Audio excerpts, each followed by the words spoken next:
হেল্পলাইনে আজকের ভিডিওটা থাকছে ফেসবুক মেসেঞ্জারের একটি সেটিং সম্পর্কে। এই ভিডিওর মাধ্যমে আমরা জানব ফেসবুক মেসেঞ্জারের সেভ ব্রাউজিং কিভাবে আমরা ব্যবহার করতে পারি আর কেনই বা ব্যবহার করব।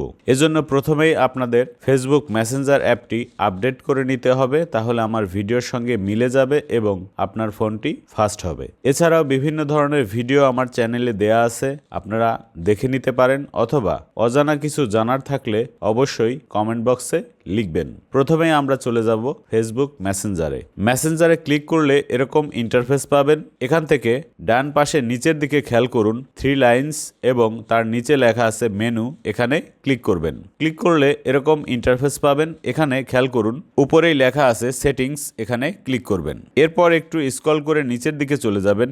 স্ক্রল করে নিচে আসলে দেখতে পারবেন প্রাইভেসি অ্যান্ড সেফটি, এই অপশনে ক্লিক করবেন। এরপর সেভ ব্রাউজিং এই অপশনে ক্লিক করবেন।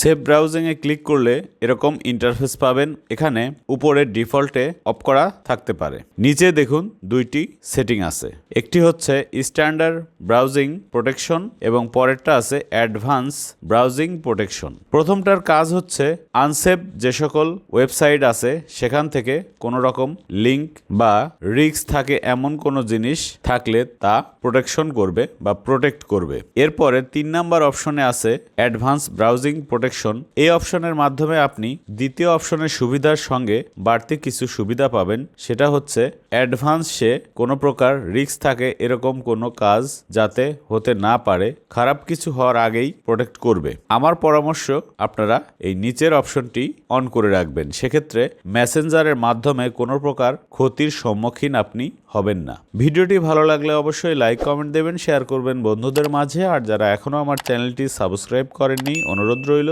সাবস্ক্রাইব করবেন। ভালো থাকবেন, আল্লাহ হাফেজ।